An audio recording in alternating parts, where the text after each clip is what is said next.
चलिए, आज की ये क्लास आपके लिए बहुत इम्पॉर्टेंट है। ये वीडियो छात्रावास अधीक्षक एग्ज़ाम के पर्पज़ से बनाया गया है। बहुत लोगों ने मुझसे बोला था कि छात्रावास अधीक्षक के लिए भी करंट अफेयर की वीडियो बनाइए, तो चलिए ये वीडियो लेकर हम आए हैं आपके लिए। इस वीडियो में हम छत्तीसगढ़ के करंट अफेयर्स और नेशनल इंटरनेशनल के भी करंट अफेयर्स MCQs देखेंगे। चलिए शुरू करेंगे। हाल ही में छत्तीसगढ़ का रायपुर स्मार्ट सिटी देश के नक्शे में बड़ी उछाल के साथ कौन से स्थान पर आ गया है? इसका सही जवाब है 27वें स्थान पर आ गया है। स्मार्ट सिटी रैंकिंग 2022 में रायपुर स्मार्ट सिटी 27वें स्थान पर आ गया है। इस साल के शुरू में रायपुर की रैंकिंग देश के 100 स्मार्ट शहरों में 70वें नंबर पर थी। रायपुर 43 पायदानों की छलांग मारकर टॉप 30 में शामिल हो गया है। ध्यान देंगे, रायपुर स्मार्ट सिटी को 140 अंक में से 46.6 अंक हासिल हुए हैं। रैंकिंग के अनुसार ये टॉप 10 शहर हैं। पहला है सूरत, दूसरा आगरा, तीसरा वाराणसी, चौथा भोपाल, पांचवा इंदौर, छठवां अहमदाबाद, सातवां पुणे, आठवां रांची और नौवां है लखनऊ, 10वां उदयपुर। अगला प्रश्न देखिए। नीति आयोग द्वारा जारी state energy and climate index round first में 2022 में छत्तीसगढ़ कौन से स्थान पर है? सही जवाब है 20वें स्थान पर है। बड़े राज्यों में शीर्ष 3 राज्य हैं। पहले स्थान पर गुजरात है, दूसरे स्थान पर केरल, तीसरे स्थान पर पंजाब है। और छोटे राज्यों में शीर्ष 3 राज्य की श्रेणी में देखिए, पहला है गोवा, दूसरा है त्रिपुरा और तीसरा है मणिपुर। शीर्ष 3 केंद्र शासित प्रदेश में देखिए, पहला स्थान है चंडीगढ़ का, दूसरा दिल्ली, तीसरा दमन और दीव या दादरा और नगर हवेली कहेंगे। अगला प्रश्न देखिए। अयोध्या में रामलला को उनके ननिहाल छत्तीसगढ़ से धान के किस किस्म का चयन चावल भोग प्रसाद के लिए किया गया है? सही जवाब है देवभोग। अयोध्या में रामलला को उनके ननिहाल छत्तीसगढ़ के देवभोग किस्म के चावल का भोग चढ़ाया जाएगा। अयोध्या स्थित पुरारी सीड्स कंपनी 110 क्विंटल बीज इंदिरा गांधी कृषि विश्वविद्यालय रायपुर से 3.5 लाख रुपए में खरीद रही है, जिसे अयोध्या एवं उसके आसपास के क्षेत्रों में खेतों में बोया जाएगा। छत्तीसगढ़ में सर्वाधिक उत्पादन देने वाली धान की प्रजाति स्वर्णा और छत्तीसगढ़ की पुरानी धान प्रजाति जीरा शंकर, दोनों प्रजातियों के प्लांट ब्रीडिंग करके छत्तीसगढ़ देवभोग नाम की प्रजाति विकसित की गई है। कृषि मंत्रालय भारत सरकार के बीच विकास समिति ने वर्ष 2019 में छत्तीसगढ़ देवभोग को भारत के राजपत्र में स्थान दिया। अगला प्रश्न देखिए।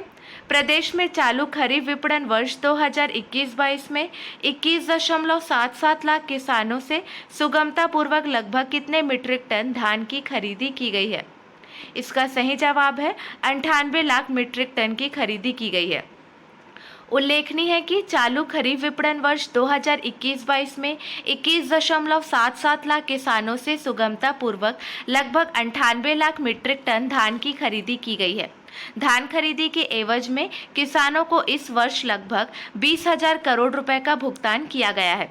इस वर्ष 173 नए धान उपार्जन केंद्रों के साथ कुल 2,484 उपार्जन केंद्रों के माध्यम से धान की खरीदी की गई है।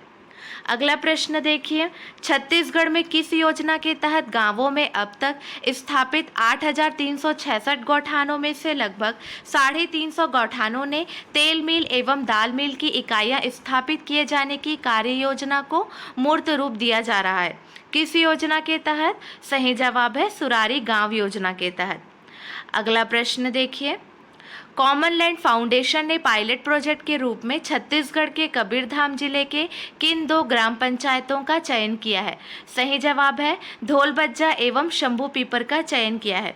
कॉमन लैंड फाउंडेशन ने पायलट प्रोजेक्ट के रूप में छत्तीसगढ़ के कबीरधाम जिले के बोडला विकासखंड की बैगा बहुल 2 ग्राम पंचायतों धोलबज्जा एवं शंभू पीपर का चयन किया है। पर्यावरण संरक्षण और आदिवासियों की आजीविका से संबंधित मुद्दों पर विस्तृत विचार विमर्श किया गया है। Common land foundation pilot project के रूप में बैगा बहुल 2 ग्राम पंचायतों में कार्य कर रही है। अगला प्रश्न देखिए। मुख्यमंत्री श्री भूपेश बघेल द्वारा नगर पालिकाओं को अधोसंरचना विकास के लिए कितने रुपए की राशि उपलब्ध कराने की घोषणा पर नगरीय प्रशासन एवं विकास विभाग द्वारा त्वरित कार्यवाही प्रारंभ कर दी गई है? सही जवाब है 5 करोड़।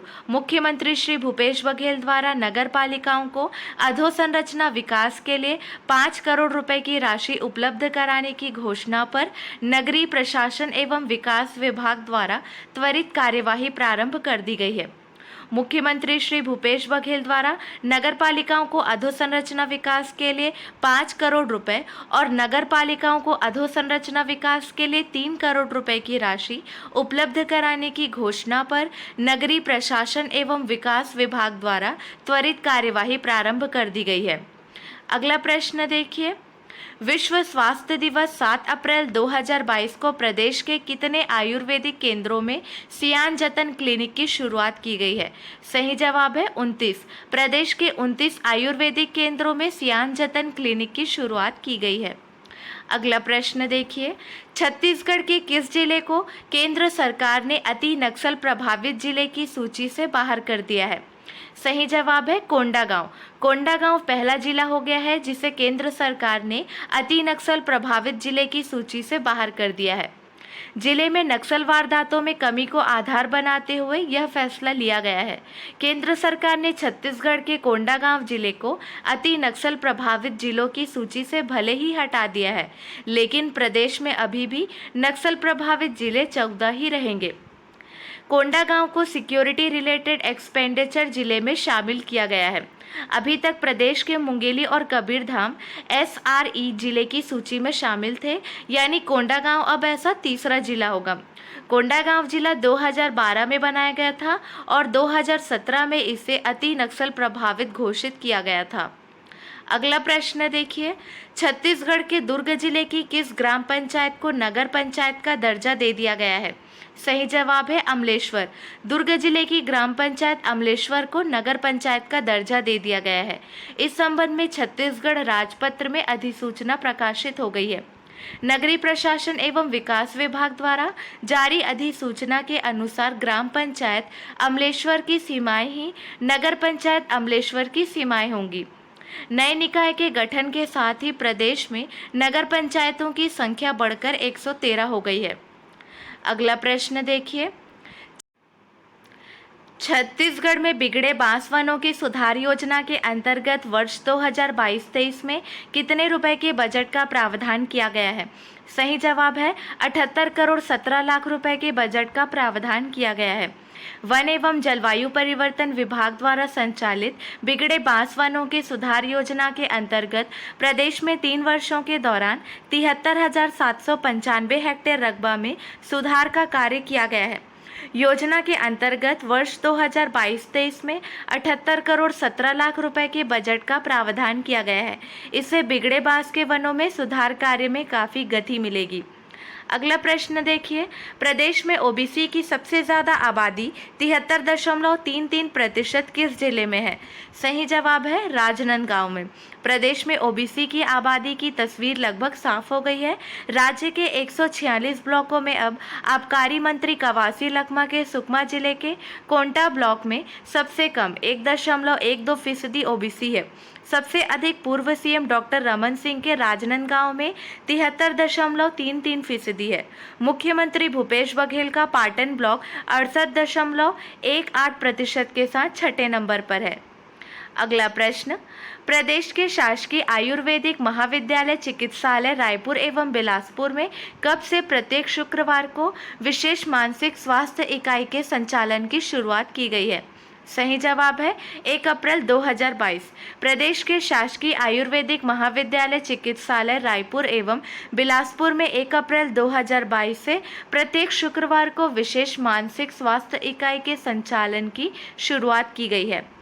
अगला प्रश्न देखिए, अप्रैल 2022 को छत्तीसगढ़ से किसने सी मार्ट का वर्चुअल शुभारंभ किया? सही जवाब है श्री मोहम्मद अकबर ने शुभारंभ किया।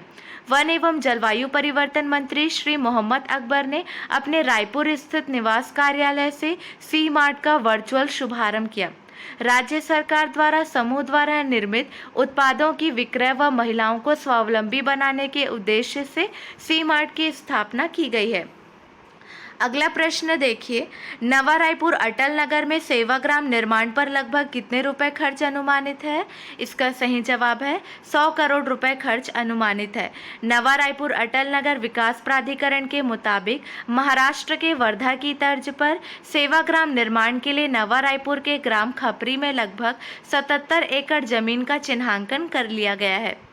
अगला प्रश्न, छत्तीसगढ़ में वन अधिकार अधिनियम के तहत कितने वन अधिकार पत्रों का वितरण हितग्राहियों को किया गया है? इसका सही जवाब है 4,91,750। 4,91,750 वन अधिकार पत्रों का वितरण किया गया है। अगला प्रश्न, प्रदेश में वर्तमान में कितने लाख राशन कार्ड प्रचलित हैं? सही जवाब है 69.67 लाख राशन कार्ड प्रचलित है। प्रदेश में वर्तमान में 69.67 लाख राशन कार्ड प्रचलित है। प्रदेश में कुल 13,304 शासकीय उचित मूल्य की दुकानें संचालित हो रही है। अगला प्रश्न, छत्तीसगढ़ के कोंडागांव जिले में कब से पायलट प्रोजेक्ट के रूप में एनीमिया एवं अन्य पोषक तत्वों की कमी को दूर करने iron, folic acid, vitamin B12 युक्त फोर्टिफाइड चावल का वितरण उचित मूल्य की दुकानों के माध्यम से किया जा रहा है? सही जवाब है 1 नवंबर 2020। आपको डेट याद रखना है। इसकी सफलता को देखते हुए अब आकांक्षी एवं उच्च भार वाले 12 और जिलों में फोर्टिफाइड चावल वितरण करने का निर्णय लिया गया है। ध्यान देंगे, छत्तीसगढ़ के कोंडागांव जिले में कब से 1 नवंबर 2020 से पायलट प्रोजेक्ट के रूप में एनीमिया एवं अन्य पोषक तत्वों की कमी को दूर करने iron, folic acid, vitamin B12 युक्त फोर्टिफाइड चावल का वितरण उचित मूल्य की दुकानों के माध्यम से किया जा रहा है। अगला प्रश्न देखिए, वर्ष 2022-23 में छत्तीसगढ़ में हरियाली प्रसार योजना के अंतर्गत वनेतर क्षेत्रों में कृषकों की भूमि पर रोपण के लिए बजट में कितने रुपए की राशि का प्रावधान किया गया है? सही जवाब है 17 करोड़ 58 लाख रुपए की राशि का प्रावधान किया गया है। ठीक है, 2022-23 में इस योजना के अंतर्गत वनेतर क्षेत्रों में कृषकों की भूमि पर रोपण के लिए बजट में 17 करोड़ 58 लाख रुपए की राशि का प्रावधान किया गया है। वन एवं जलवायु परिवर्तन मंत्री हैं श्री मोहम्मद अकबर। हरियाली प्रसार योजना पर्यावरण सुधार सहित पड़त भूमि के विकास तथा लोगों की आय में वृद्धि के लिए महत्वपूर्ण है। अगला प्रश्न, लोगों के व्यसन के दुष्प्रभाव से जागरूक करने और व्यसन की प्रवृत्ति को दूर करने के लिए पूरे छत्तीसगढ़ में कौन से अभियान की शुरुआत की गई? व्यसन का मतलब होता है बुरी आदत। 4 ऑप्शन दिए गए हैं। सही जवाब है नशा मुक्ति अभियान। छत्तीसगढ़ में नशा मुक्ति के लिए व्यापक स्तर पर अभियान की शुरुआत हो गई है। यह पूरा अभियान राज्य सरकार के समाज कल्याण विभाग की निगरानी में संचालित किया जा रहा है। अगला प्रश्न देखिए, किस भारतीय अर्थशास्त्री को मैल्कम आदिशेषिया पुरस्कार 2022 के लिए चुना गया है? सही जवाब है प्रभात पटनायक को चुना गया है। यह पुरस्कार प्रतिवर्ष मैल्कम और एलिजाबेथ आदिशेषिया ट्रस्ट द्वारा उत्कृष्ट सामाजिक वैज्ञानिक को दिया जाता है। इस पुरस्कार में एक प्रशस्ति पत्र और 2 लाख रुपए की पुरस्कार राशि दी जाती है। अगला प्रश्न, हाल ही में राष्ट्रीय अल्पसंख्यक आयोग के प्रमुख के रूप में किसे नियुक्त किया गया है?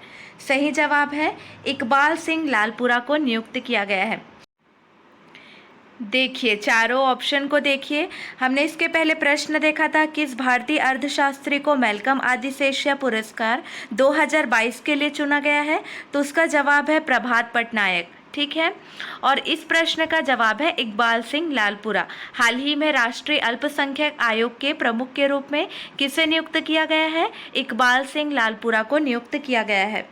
अगला प्रश्न देखिए, हाल ही में आईसीसी क्रिकेट समिति के सदस्य बोर्ड प्रतिनिधि के रूप में किसे नियुक्त किया गया है? 4 ऑप्शन दिए गए हैं। इसमें सही जवाब है जय शाह को नियुक्त किया गया है। जय शाह को आईसीसी क्रिकेट समिति में शामिल किया गया है। वे पहली बार इस समिति का हिस्सा बने हैं। ऐसे में इस तरह की संभावनाएं हैं कि वे आने वाले समय में आईसीसी के मुखिया भी बन सकते हैं। ठीक है, जय शाह आईसीसी क्रिकेट समिति में नए शामिल लोगों में से एक हैं। इसमें श्रीलंका के पूर्व कप्तान महिला जयवर्धने को पूर्व खिलाड़ी के रूप में फिर से नियुक्त किया गया है। अगला प्रश्न देखिए, केंद्र शासन ने 28 जनवरी 2022 को किन्हें सरकार के मुख्य आर्थिक सलाहकार के पद पर नियुक्त किया है? सही जवाब है डॉक्टर वी अनंत नागेश्वरन। इस पद पर इन्होंने पूर्व सलाहकार केवी सुब्रमण्यम का स्थान ग्रहण किया है। अगला प्रश्न देखिए, रेलवे बोर्ड के नवीन चेयरमैन सह सीईओ किन्हें नियुक्त किया गया है? इसका सही जवाब है विनय कुमार त्रिपाठी को नियुक्त किया गया है। विनय कुमार त्रिपाठी की नवी नियुक्ति के साथ ही इनके कार्यकाल में भी विस्तार किया गया है, जिससे यह चेयरमैन सह सीईओ के पद पर 31 दिसंबर 2022 तक रहेंगे। इस पद पर सुनीता शर्मा का स्थान ग्रहण किए। अगला प्रश्न देखिए, भारत के किस व्यक्ति को भूटान के सर्वोच्च नागरिक सम्मान से नवाजा गया है? किससे नवाजा गया है? प्रधानमंत्री नरेंद्र मोदी को नवाजा गया है। इस सम्मान का नाम है नगदक पेलजी खोरलो सम्मान। भूटान का सर्वोच्च नागरिक सम्मान भूटान साम्राज्य के ड्रैगन किंग जिग्मे खेसर नामग्याल वांगचुक द्वारा भारत के प्रधानमंत्री श्री नरेंद्र मोदी को भूटान के सर्वोच्च नागरिक सम्मान से नवाजा गया है। अगला प्रश्न देखिए, निम्न में से किन्हें भारतीय अंतरिक्ष अनुसंधान संगठन के निदेशक पद पर नियुक्त किया गया है? सही जवाब है एस सोमनाथ। निम्न में से किन्हें एस सोमनाथ को भारतीय अंतरिक्ष अनुसंधान संगठन के निदेशक पद पर नियुक्त किया गया है। इसरो के नवीनतम चेयरपर्सन निदेशक 11वें क्रम के हैं। भारतीय अंतरिक्ष अनुसंधान संगठन के निदेशक पद पर नियुक्त किए गए। इसके अलावा एस सोमनाथ भारत शासन के अंतरिक्ष विज्ञान के सचिव पद का भी दायित्व संभालेंगे। अगले प्रश्न पर ध्यान देंगे, राफेल लड़ाकू विमान उड़ाने वाली देश की प्रथम महिला पायलट कौन है? सही जवाब है शिवांगी सिंह है। यह राफेल लड़ाकू विमान उड़ाने वाली देश की प्रथम महिला पायलट है। 73वें गणतंत्र दिवस 2022 के अवसर पर वायुसेना की झांकी में शिवांगी सिंह महिला लड़ाकू विमान पायलट के रूप में शामिल हुई थी। अगला प्रश्न देखिए, हाल ही में किस राज्य सरकार ने सरकारी स्कूलों में कक्षा 9वीं से 12वीं तक की हिंदी एवं संस्कृत पुस्तक में गीता सार पाठ्यक्रम शामिल करने की घोषणा की है? सही जवाब है हिमाचल प्रदेश। हाल ही में हिमाचल प्रदेश राज्य सरकार ने सरकारी स्कूलों में कक्षा 9वीं से 12वीं तक की हिंदी एवं संस्कृत पुस्तक में गीता सार पाठ्यक्रम शामिल करने की घोषणा की है। अगला प्रश्न देखिए, निम्न में से किस बैंक ने हाल ही में सकारात्मक वेतन प्रणाली को लागू कर दिया है? सही जवाब है पंजाब नेशनल बैंक। ठीक है, निम्न में से पंजाब नेशनल बैंक ने हाल ही में सकारात्मक वेतन प्रणाली को लागू कर दिया है। यह 180 मिलियन से अधिक ग्राहकों को किसी भी सुरक्षा खतरों से बचाने के लिए एक कदम के रूप में किया जा रहा है। अगला प्रश्न देखिए, देश की पहली कार्बन न्यूट्रल पंचायत के तौर पर किसका नाम भारत के आधुनिक इतिहास में दर्ज हो गया है? सही जवाब है पल्ली गांव का नाम दर्ज हो गया है। आधुनिक भारत में देश की पहली कार्बन न्यूट्रल पंचायत पल्ली बनी है। जम्मू कश्मीर के सीमावर्ती सांबा जिले में स्थित पल्ली गांव देश की पहली कार्बन न्यूट्रल पंचायत के तौर पर भारत के आधुनिक इतिहास में दर्ज हो गया है। पीएम नरेंद्र मोदी ने इसका उद्घाटन किया और कहा, पल्ली ने देश को कार्बन न्यूट्रल राष्ट्र का लक्ष्य हासिल करने का रास्ता दिखाया है। यह परियोजना रिकॉर्ड वक्त में 2.75 करोड़ रुपए की लागत से पूरी की गई। अगला प्रश्न देखिए, पहला लता दीनानाथ मंगेशकर पुरस्कार से किन्हें सम्मानित किया गया है? सही जवाब है पीएम नरेंद्र मोदी को सम्मानित किया गया है। प्रधानमंत्री नरेंद्र मोदी ने मुंबई में 80वें वार्षिक मास्टर दीनानाथ मंगेशकर पुरस्कार समारोह में राष्ट्र और समाज के लिए उनकी निस्वार्थ सेवाओं के लिए पहला लता दीनानाथ मंगेशकर पुरस्कार प्राप्त किया। अगला प्रश्न, भारतीय हज समिति के नए अध्यक्ष किसे चुना गया है? 4 ऑप्शन दिए गए हैं, इनमें से सही जवाब है अब्दुल्ला कुट्टी को चुना गया है। इसके साथ ही मुनवरी बेगम और महफूजा खातून को उपाध्यक्ष चुना गया है। अल्पसंख्यक कार्य मंत्रालय के अधिकारियों के मुताबिक आज़ाद भारत में पहली बार 2 महिलाएं भारतीय हज समिति के उपाध्यक्ष बनी हैं। क्लियर है? अगला प्रश्न देखिए, निम्न में से किन्हें आईसीसी का महाप्रबंधक नियुक्त किया गया है? सही जवाब है वसीम खान को नियुक्त किया गया है। पाकिस्तान के पूर्व क्रिकेटर वसीम खान को क्रिकेट का महाप्रबंधक नियुक्त किया गया है। चलिए आज के लिए बस इतना ही। अगले वीडियो में मिलेंगे नए प्रश्नों के साथ। Keep watching and keep learning.